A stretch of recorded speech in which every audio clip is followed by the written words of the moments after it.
que você acha, Zé? Você acha que Deus traçou a nossa história passo a passo porque a nossa vida é dele?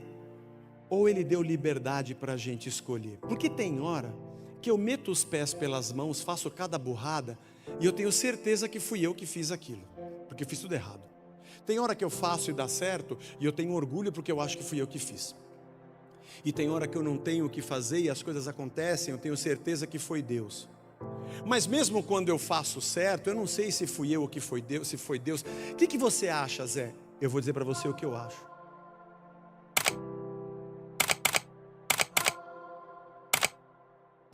Lucas capítulo 9, verso 32, abra aí a sua Bíblia.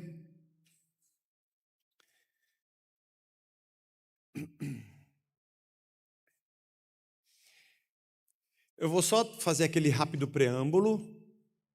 Estamos estudando o livro que Lucas escreveu para o seu caro amigo Teófilo. É o segundo agora. Como? Mas foi Lucas que escreveu. O livro que Lucas escreveu para o seu caro amigo Teófilo. Não? Eu falei errado? Eu falei certo, vocês ouviram errado, irmão. Eu não erro nunca. Nós estamos estudando o livro que Lucas escreveu para o seu caro amigo Teófilo. Estudamos o primeiro, que foi o Evangelho, agora estamos em Atos, que é o segundo. Estamos em Atos, mas os dois são livros de Lucas, os dois são de Lucas, tá? É que um se chama o Evangelho segundo São Lucas e o segundo se chama Atos dos Apóstolos, mas estamos no segundo. Ele está contando para o Teófilo esse desenvolvimento da comunidade chamada igreja. Falamos sobre a descida do Espírito em Atos 2, o início da pregação, os primeiros convertidos, os sinais que eram feitos pelos apóstolos, a grande expansão de conversão que aconteceu em Jerusalém. Falamos também sobre o início da perseguição que aconteceu dentro da comunidade da fé, da comunidade judaica, né? Lembrando que cristãos e judeus estavam juntos na sinagoga e no templo, não havia acontecido uma cisão bem definitiva como aconteceu mais adiante. Estamos num momento do texto em que nós estamos vendo essa separação acontecendo. Aí nós também percebemos, nos últimos domingos, que o evangelho que estava se propagando em Jerusalém e que o pessoal estava feliz, vendo muitas conversões, se expandiu lá para Samaria. Mas não foram os apóstolos que foram a Samaria, lembram? Foi o Filipe que foi a Samaria, começou a pregar. Quando os apóstolos souberam que o evangelho também estava em Samaria, mandaram o Pedro e o João para lá. E também aconteceram sinais, pessoas se converteram, e o mesmo movimento que foi visto em Jerusalém no Pentecostes, tiveram como um sinal de que também aconteceu entre os samaritanos. Ou seja, algumas das barreiras de preconceito começavam a ser quebradas, porque o evangelho estava indo à frente disso. O capítulo 8 conta no versículo 14, quando Pedro e João vão para lá, e no versículo 25 do capítulo 8 é quando encerra a visita deles. E os dois descem de Samaria, de volta para Jerusalém, e diz o texto que eles vão evangelizando aldeias e comunidades em Samaria, voltando para Jerusalém. Aí o Lucas abriu um parênteses, por conta da perseguição, ele abre um parênteses, e o capítulo final do capítulo 8, capítulo 9, conta a história da conversão do Saulo, que era o cara que estava no meio da perseguição, perseguindo a igreja. Ele abre esse parênteses e conta a história da conversão que nós falamos aqui. Ele vê uma grande luz, ele fica cego, vai para Damasco, se encontra com Ananias, caem as escamas, ele volta a ver. Falamos tudo disso. Semana passada, o Vagnão estava aqui pregando, falando sobre o fato de que Saulo vai a Jerusalém, e aí o povo está com medo dele, e o Barnabé é o cara que fala, não, gente, de boas, o Saulo se converteu mesmo.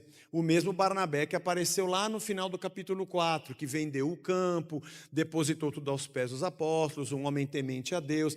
Ele foi o catalisador para que a igreja em Jerusalém recebesse o Saulo, que era um perseguidor e agora estava convertido. Quando acaba esse capítulo, é meio que, ou não acabou ainda, mas no meio desse capítulo, o Lucas fecha o parêntese da história do Saulo e agora volta a falar do Pedro, que estava descendo de Samaria com destino a voltar para Jerusalém.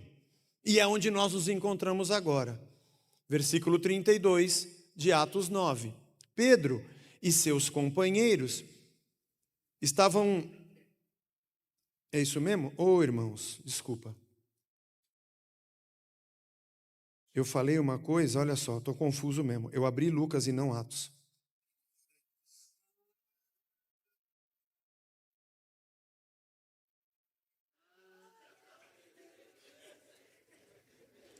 Fala, Jeová.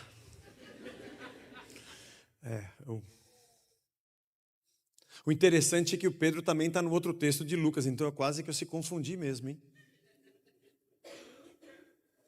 Foram poucas vezes que eu me equivoquei, então eu me equivoquei hoje. Deve ter sido umas 300, né? Essa deve ser 301. Vamos lá. O texto diz assim: passando Pedro por toda a parte, foi também visitar os santos que moravam em Lida. Santos aqui é os irmãos, né? Essa é a maneira que eles chamavam os convertidos, os irmãos, os cristãos da época, os santos separados, que moravam em Lida. É a primeira vez que essa cidade aparece aqui. A gente nem sabia que ela existia e nem que já tinham convertidos lá. Já tinha gente convertida numa cidade chamada Lida. Quem foi para lá? E levou o evangelho para lá. É louco isso, né? Encontrou ali certo homem chamado Enéas, que ele falou: como é que você chama? Ele falou: meu nome é Enéas. O Enéas, ele achou esse cara lá, que havia 8 anos jazia de cama e era paralítico. E Pedro lhe disse: Enéas, Jesus Cristo te cura, levante-se e arrume a sua cama. Foi daqui que as mães tiraram a frase que dizem a seus filhos todo dia de manhã quando ele está atrasado: levante-se e arrume a sua cama. Não, isso é só uma piada. É mais ou menos o levanta e anda. Levanta, toma o teu leito e anda. Levanta e se apronta para um outro tempo, uma outra vida. Levante, arrume a sua cama porque Jesus te cura. Imediatamente ele se levantou. E todos os habitantes de Lida e da região de Saron, é a região costeira, litorânea, essa região de Saron, que aliás tinham muitas flores, por isso Jesus é chamado de a Rosa de Saron. Tudo é a mesma região, ali ao noroeste de Jerusalém. E todos os habitantes de Lida, da região de Saron, viram Enéas, que estava curado, né? E se converteram ao Senhor. Que louco! A cidade se converte, a região ouve falar do milagre e vai se convertendo. Em Jope, havia uma discípula chamada Tabita, nome este que traduzido é Dorcas, significa gazela o nome, tá? Mas é isso aí. A Tabita é chamada de Dorcas. Tabita é aramaico, Dorcas é grego. Ela era notável pelas boas obras e esmolas que fazia. Havia uma discípula chamada Tabita, uma discípula. A gente não tem notícia de que o evangelho tivesse chegado em Jope, ainda mais que tinha uma discípula lá, e que a mulher fazia uma obra missionária. Ela fazia boas obras e esmolas. Aconteceu que naqueles dias ela adoeceu e veio a morrer. Depois de a lavarem, puseram o corpo num quarto do andar superior.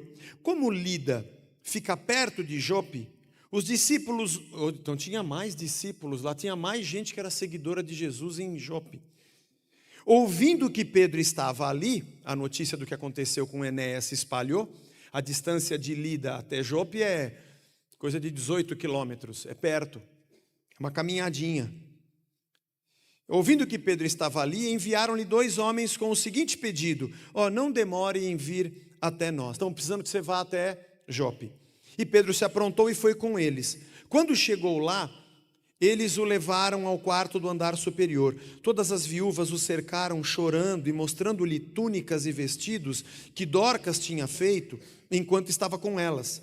Mas Pedro mandou que todos saíssem, ajoelhou-se e orou. Depois, voltando-se para o corpo, disse: Tabita, levante-se. Ela abriu os olhos e, vendo a Pedro, sentou-se. Ele, dando-lhe a mão, ajudou-a a ficar em pé e, chamando os santos, especialmente as viúvas, apresentou-a viva. Isso se tornou conhecido em toda a cidade de Jope. De novo, espalhou pela cidade. Muitos creram no Senhor. E Pedro ficou em Jope muitos dias na casa de um curtidor chamado Simão. Senhor, obrigado pela tua palavra. Edifica-nos através dela, nos abençoa. Nosso coração seja edificado, alimentado e possamos sair daqui na alegria de que fomos visitados pela tua palavra e pelo teu Espírito. Em nome de Jesus, amém.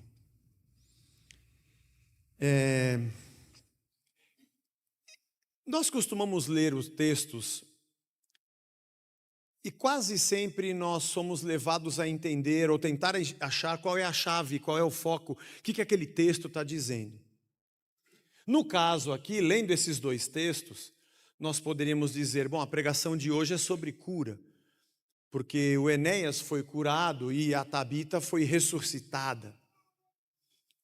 Eu queria te convidar a ler esse texto de longe, a darmos uns passos atrás e olharmos o que está acontecendo na história, para que a gente não incorra no erro de olhar tão de perto o texto que a gente se esqueça o que está em volta dele e perca o maior propósito do Lucas que escreveu para o Teófilo e do que ele estava querendo dizer para Teófilo. Essa igreja que nasce é perseguida, que lá em Atos 1:8, no comecinho, Jesus antes de subir disse o que para os discípulos?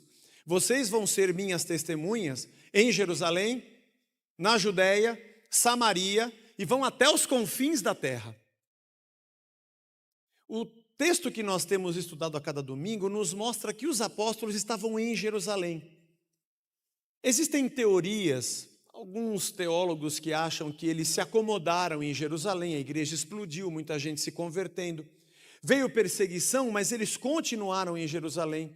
Alguns acham que foi um engano, outros acham que foi só uma decisão equivocada, outros acham que eles se acomodaram em Jerusalém. A gente nunca vai saber. A verdade é que os apóstolos ficaram em Jerusalém. E aquele papo de Jesus, vai para Samaria, Judéia, até os confins da terra, não estava acontecendo, pelo menos até o capítulo 8.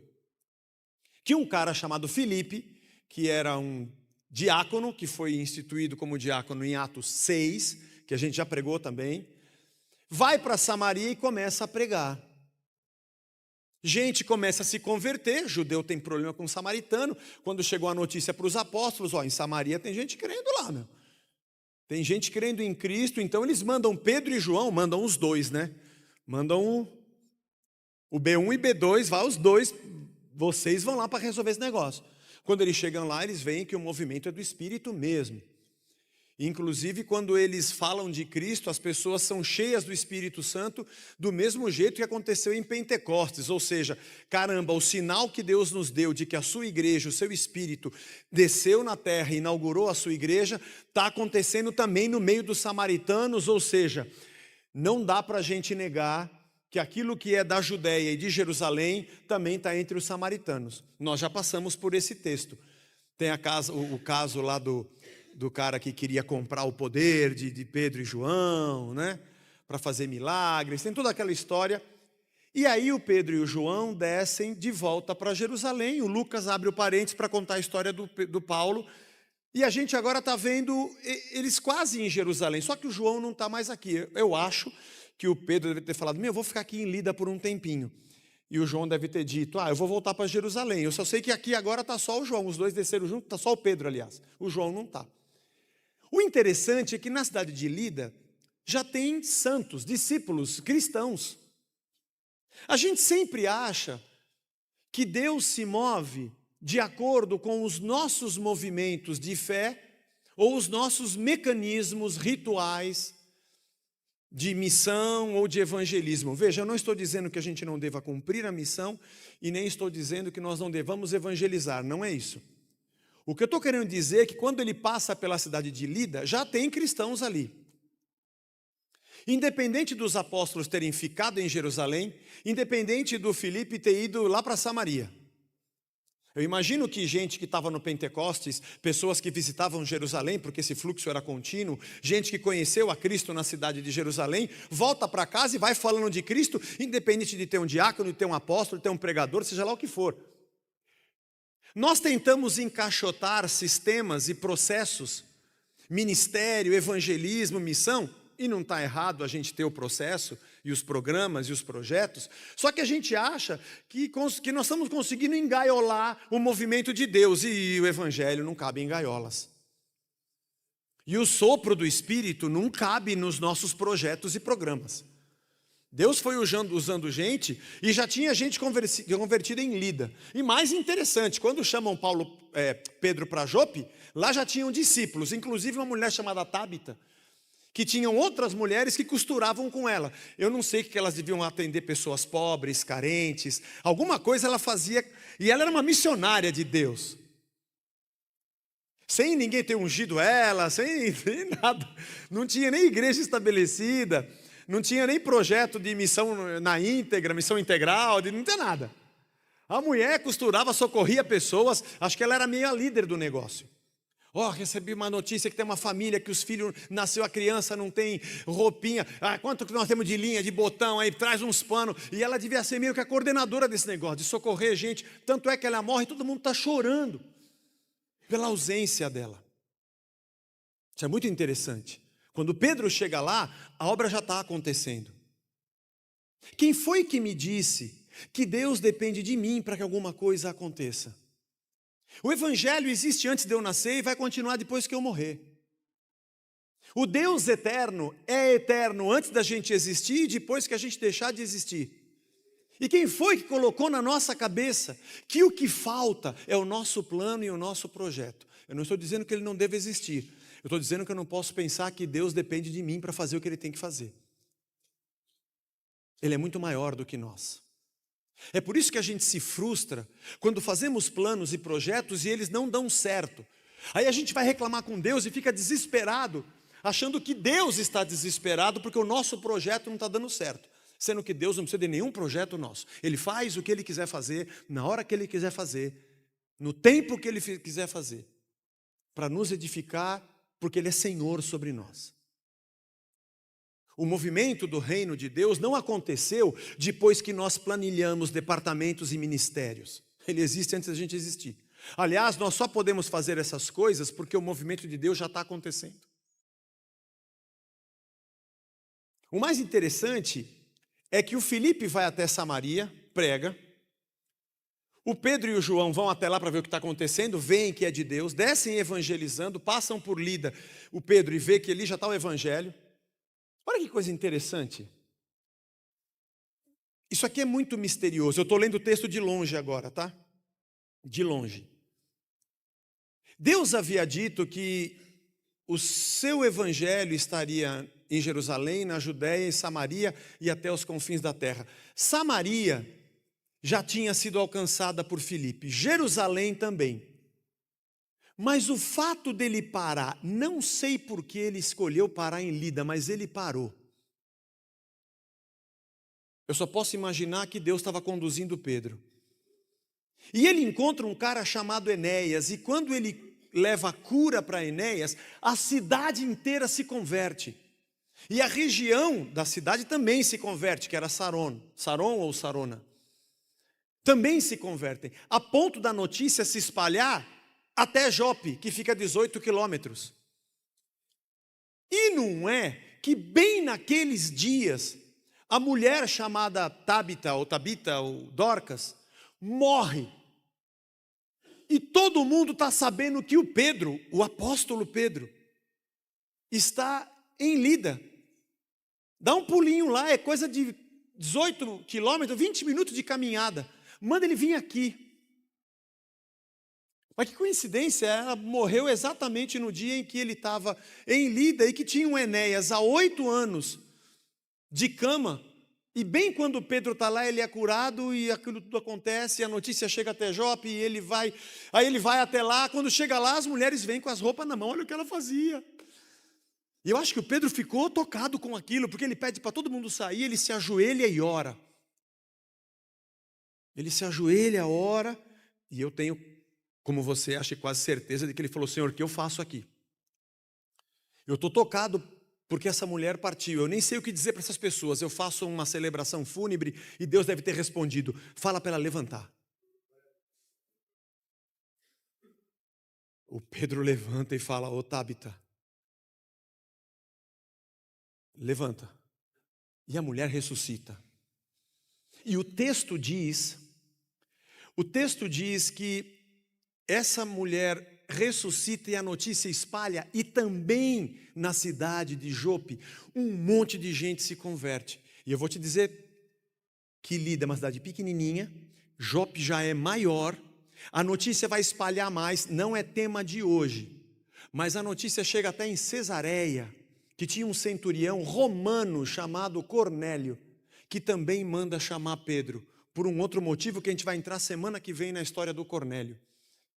E como Filipe, que foi transladado, lembra, para falar com o eunuco, e apareceu lá em Azoto, nós estamos falando do sul da Judéia, e limite extremo litorâneo, Jope fica no meio, e quando ele for chamado para Cesareia, é lá no norte.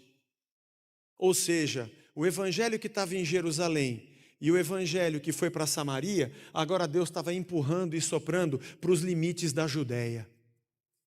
E o Paulo, que foi anunciado no parênteses, é o cara que vai ser o apóstolo dos gentios para o evangelho e até os confins da terra.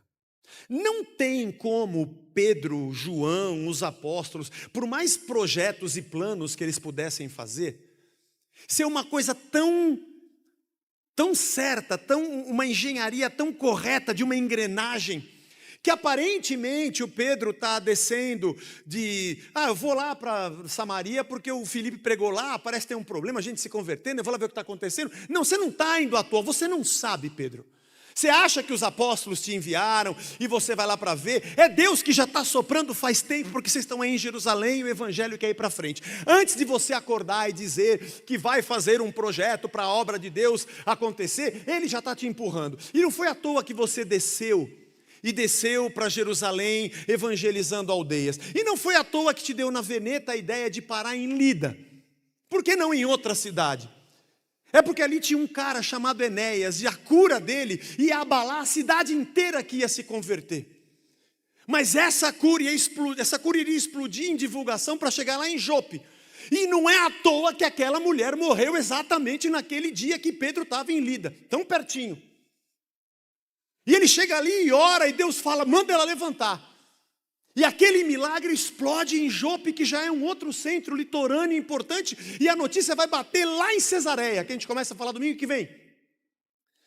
E antes de qualquer um imaginar que vai fazer um plano para levar o evangelho em Jerusalém, em Samaria, até os confins da terra, Deus já estava na frente nas cidades com pessoas que a gente nem sabe, levando o evangelho que a gente nem imagina como, salvando pessoas, e o detalhe do time de Deus acontecendo para que tudo fosse cumprido segundo o que ele havia dito, independente da capacidade cognitiva ou planejadora dos apóstolos.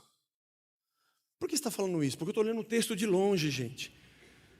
Da onde vem a história, o que o Lucas está contando e o que está acontecendo com essa expansão desde Atos 1:8. Só para dizer para você que você deve estar angustiado e depressivo, porque você não tem controle da sua vida. Porque você fez os seus planos e projetos, e eles não estão indo do jeito que você gostaria. E a angústia brota dentro de nós porque parece que nós perdemos o controle.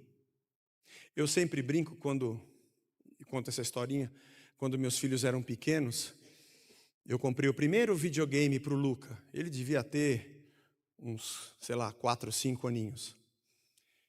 Era esses videogame que tinha luta, Street Fighter, essas coisas assim, né?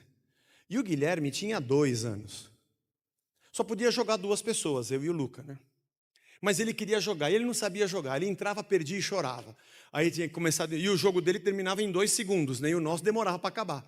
E ele queria jogar mais. Aí tinha um joystick quebrado, e eu fiz isso. Eu colocava o fio embaixo e punha o controle quebrado na mão do Guilherme. Nós jogávamos em 3. Eu contra o Luca e o Guilherme achando que estava jogando. E era engraçado, tem uma frase que a gente nunca mais esqueceu em casa. Sempre a gente fala com o Guilherme. Porque a gente fica, meu, tá difícil, tá difícil. E ele pequenininho, com 2 anos, não entendia nada. Ficava assim, difícil, difícil. Não estava nem jogando. A gente ganhamos, ele ganhamos. Ele só achava que estava controlando. Eu acho que a nossa vida com Deus é meio assim. Ele dá um joystick quebrado na nossa mão e você acha que está controlando. Pensou errado. Você não controla nada. Mas isso não significa que nós estamos no caos. O que você acha, Zé? Você acha que Deus traçou a nossa história passo a passo porque a nossa vida é dele? Ou ele deu liberdade para a gente escolher? Porque tem hora que eu meto os pés pelas mãos, faço cada burrada, e eu tenho certeza que fui eu que fiz aquilo, porque eu fiz tudo errado. Tem hora que eu faço e dá certo, e eu tenho orgulho porque eu acho que fui eu que fiz. E tem hora que eu não tenho o que fazer e as coisas acontecem, eu tenho certeza que foi Deus. Mas mesmo quando eu faço certo, eu não sei se fui eu ou que foi Deus, se foi Deus. O que você acha, Zé? Eu vou dizer para você o que eu acho. Eu não me meto com essas coisas. Isso é um mistério de Deus. Tem gente que diz que sabe exatamente quando é Deus e quando é você. Eu prefiro pensar que sempre é Deus. Um amigo me contou uma história que eu achei interessante. Que tinha uma mosca paulista, aqui no aeroporto de Congonhas, que estava voando, a porta do avião estava aberta e ela entrou no avião. Fechou a porta, o avião estava indo para o Rio de Janeiro, lá no Santos Dumont. E a mosca, durante 40 minutos de voo, ficou voando dentro do avião, para lá, para cá, voou, voou. Quando desceu no Santos Dumont, abriu a porta, ela saiu. Encontrou uma mosca. E a mosca falou assim, e aí, qual é? De onde que tu é? Ela falou, eu sou de São Paulo. E você? Eu sou aqui do Rio, pô. Como é que tu veio? E a mosca paulista disse, eu vim voando. Eu pergunto a você, ela está errada? Ela voou durante 40 minutos. Quando alguém me fala de livre-arbítrio, nós temos livre-arbítrio, eu falo, tá bom. Você escolher seu sapato, tudo bem. A cor da cueca, da meia, tá, você tem livre-arbítrio. Você quer falar de coisas grandes? Eu acho que a gente vai para lá e para cá, mas a gente está dentro de uma espaçonave controlada por um Senhor que a gente não tem, é um mistério da vida que eu não sei explicar. Mas isso não me traz um problema, isso me traz paz. É que na nossa fé, que é um conjunto de crenças sincréticas, o que é isso, Zé? Significa que o que você carrega dentro da sua cabeça como crença e como fé, quase que majoritariamente não partiu do texto bíblico. Não, porque eu aprendi que se eu orar assim, Deus faz. Tá, você leu aonde isso? Não, mas eu sei, porque se eu fizer um plano e eu ungir aquele plano, Deus cumpre. Tá, e você ouviu aonde isso? Não, porque eu ouvi dizer que se eu fizer uma campanha assim, assim, assado, Deus vai fazer o que eu quero. Beleza, mas quem te falou isso? Eu ouvi numa música, eu vi um podcast, eu vi um testemunho, uma pessoa falou, eu vi uma pregação no YouTube. Beleza, mas você foi no texto? Se você parar para pensar, talvez mais de 90% do seu conjunto de crenças foi formado fora do texto. E nós aprendemos que quando nós fazemos um movimento de fé, Deus vem e abençoa. Só que o Pedro chegou em Lida, não teve movimento porcaria nenhuma, já tinha evangelho, já tinha gente convertido, está tudo acontecendo. E quando ele vai para Jope, já tem discípulo, já tem missão, já tem missionária fazendo roupa para gente pobre, já tinha um monte de coisa acontecendo, fora do controle dele. Para deixar bem claro que só que não é brincadeira, gente. Isso aqui não é uma brincadeira. Se tem uma coisa que eu não gosto de fazer, e nunca mais fiz depois que eu ressuscitei, eu nunca mais fiz, foi vir pregar e dizer para você 5 passos para isso, 7 passos para aquilo, 10 pulinhos para não sei o quê, como se eu pudesse resumir esse movimento sobrenatural, indescritível, inimaginável de Deus, com uma formulinha de ore aqui, unge aqui, dá um dinheirinho ali, completa a fórmula que Deus te abençoa. E como se Deus ficasse de braço cruzado, como um velho de barba branca sentado no céu, de braço cruzado, não podendo fazer nada, porque eu não fiz o resto da tarefa que Ele mandou eu fazer. E quando eu completo, eu aperto o botão, aí Deus vem e contempla tudo que eu fiz, e eu recebo os louros, porque foi a minha fé, o meu projeto, o meu ritual. Lê do engano. A gente não sabe nada, não enxergamos nada, não temos controle de nada, mas não se desespere. Você não está no caos. Você está nas mãos de um Deus que sabe todas as coisas antes de tudo existir. Porque Ele é eterno e Ele cuida de nós. Ele cuida da gente. Porque no momento em que o meu plano não se configura, em que as coisas que eu planejei não dão certo, ou aquilo que era a minha expectativa de vida, de, sei lá, de trabalho, de conquista, de dinheiro, sei lá do que for, não se configura, não dá certo, e eu fico desesperado e olho para Ele, tem uma boa notícia para você, Ele não está desesperado. Senhor, o senhor está vendo o que aconteceu? Não está dando certo. E Deus, não sei o que foi, espera, vou conversar com os anjos, faz uma campanha que eu já venho. Esse dinheiro é pouco, hein? Põe mais. Não, irmão.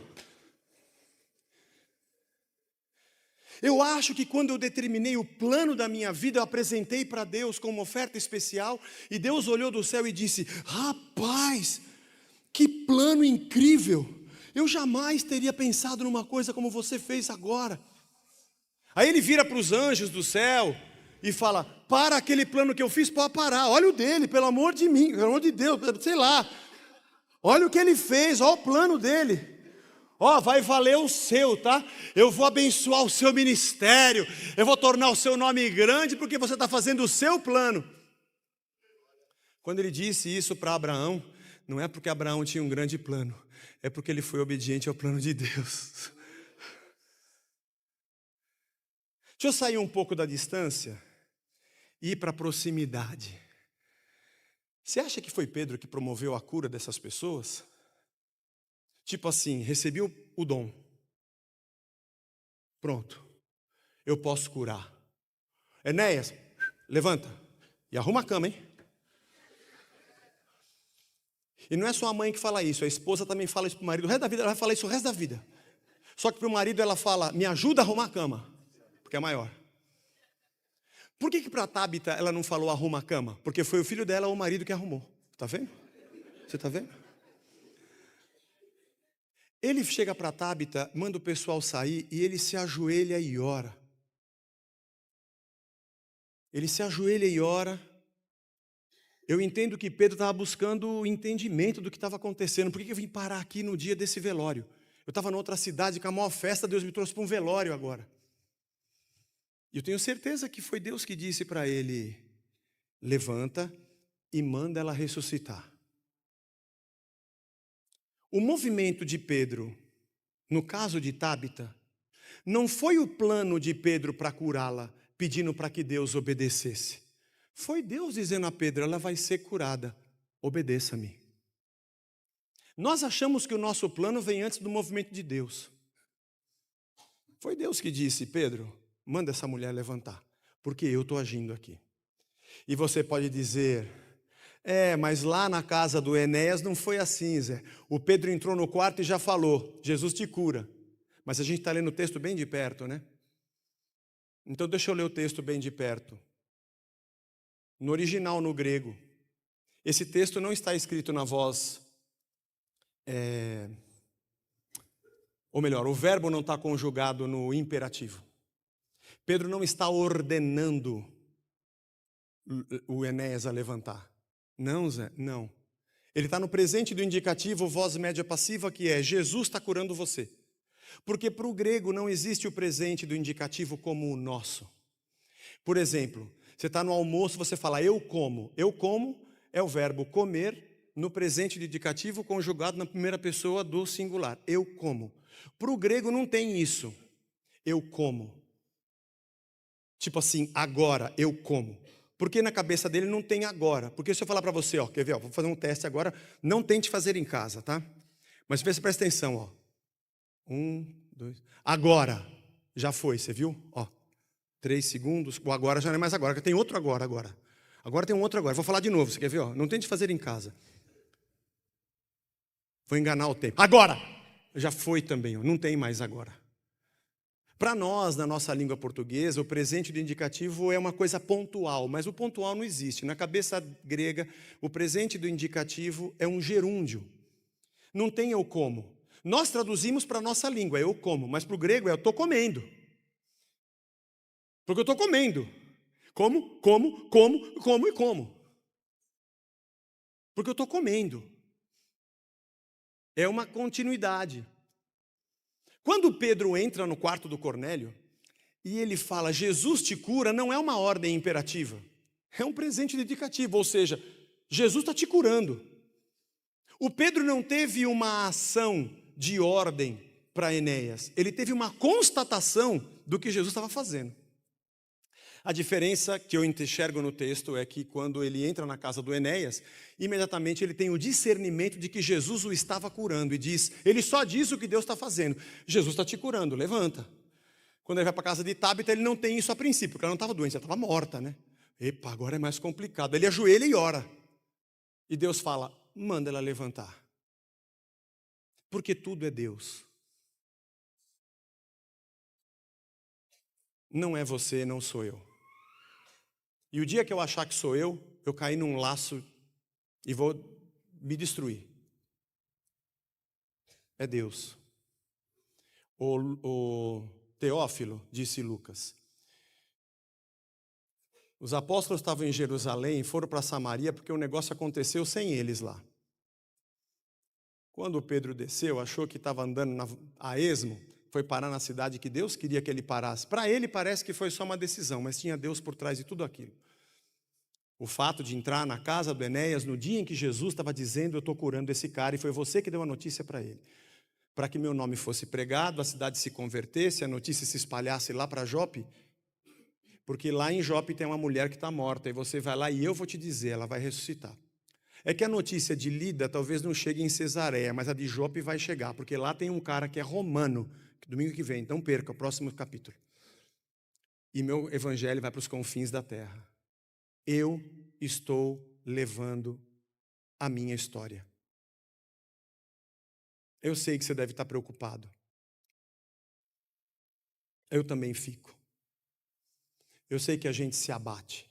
Eu também me abato. Essa semana eu fiz um aconselhamento com um amigo querido, não é aqui da igreja, que está passando uma luta muito grande, que eu não saberia o que fazer na batalha que ele está passando. E essa semana ele me perguntou, como é que você tem certeza que Deus existe? Porque nessa minha batalha eu não consigo ver Deus.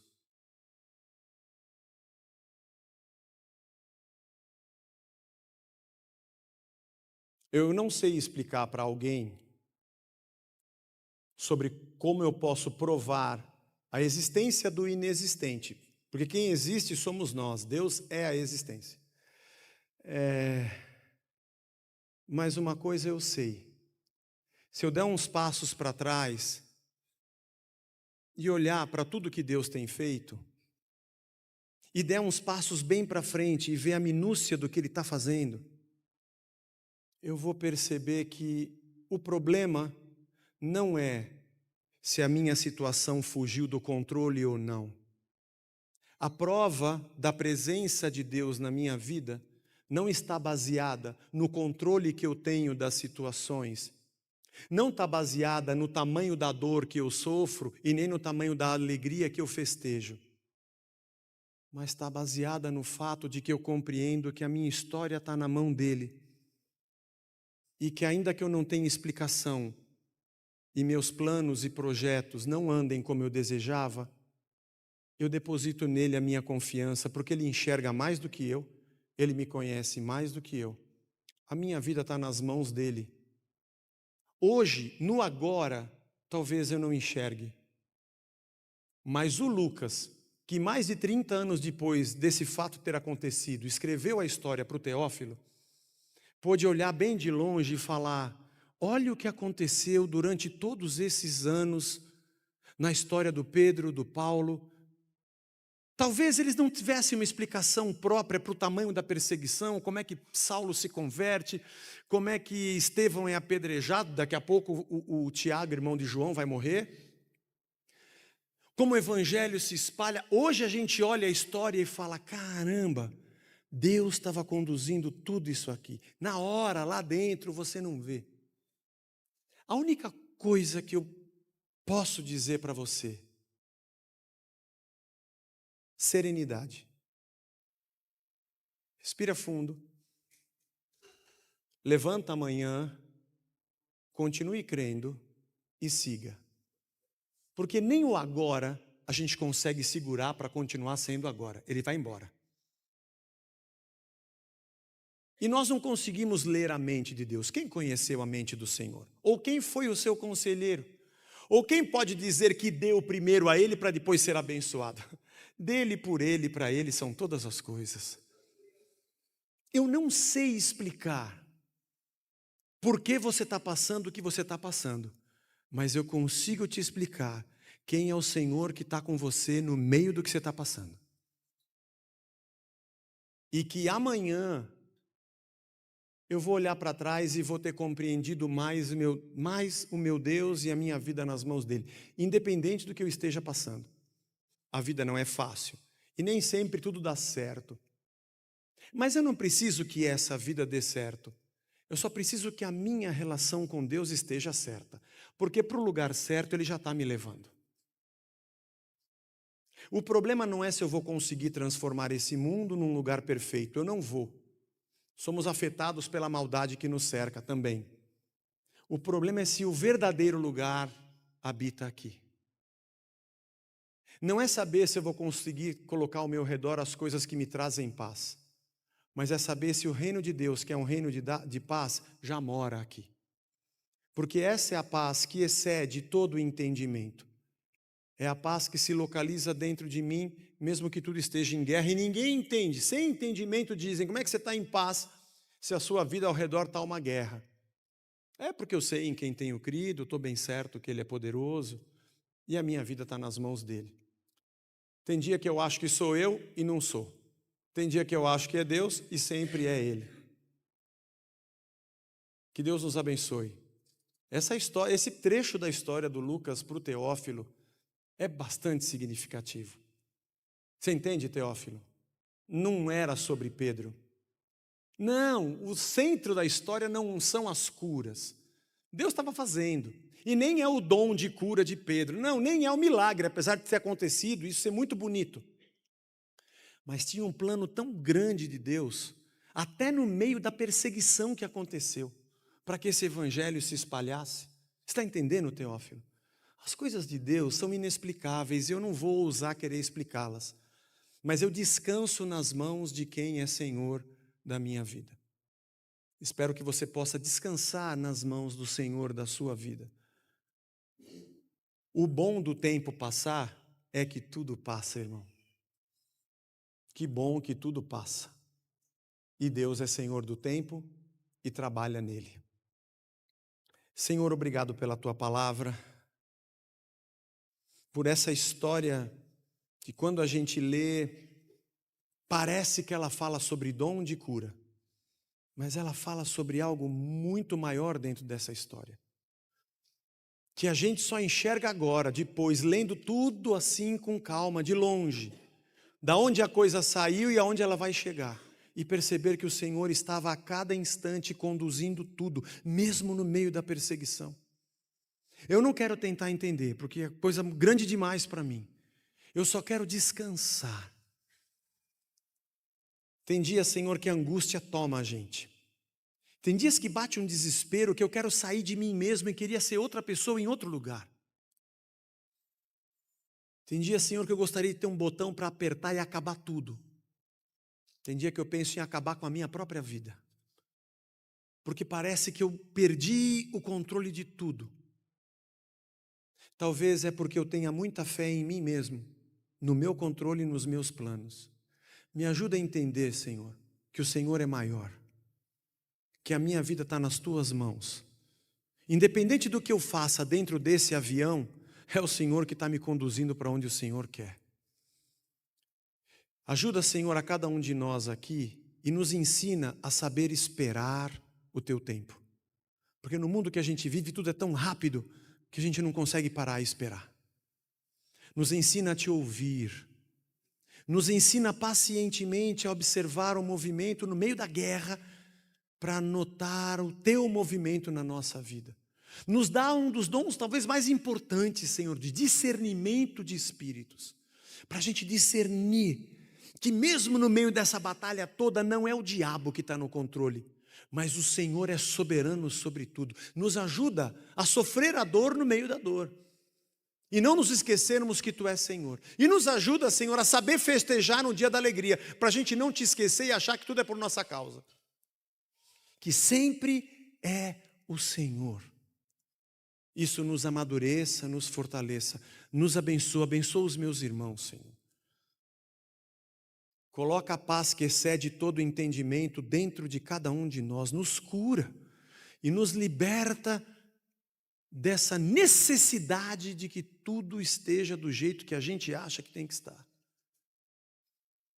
Não que nós vamos ser negligentes e nem irresponsáveis, vamos fazer a nossa parte, mas sempre sabendo que tudo está nas Tuas mãos. Conduz cada um de nós. Enche-nos dessa certeza. Tu és Deus e Senhor. Obrigado pelo que o Lucas escreveu para o Teófilo, que está guardado na história e nos abençoa 2000 anos depois. Cobre-nos, Senhor, de paz. E faz a gente ser luzeiros nesse mundo onde todo mundo está morto. Que a gente possa levar a ressurreição, que não é nossa, nem depende da nossa ordem, mas é o movimento do Teu Espírito. Sopra, Senhor, e conduz a gente para onde o Senhor quiser. Em nome de Jesus. Amém. Amém. Deus nos abençoe.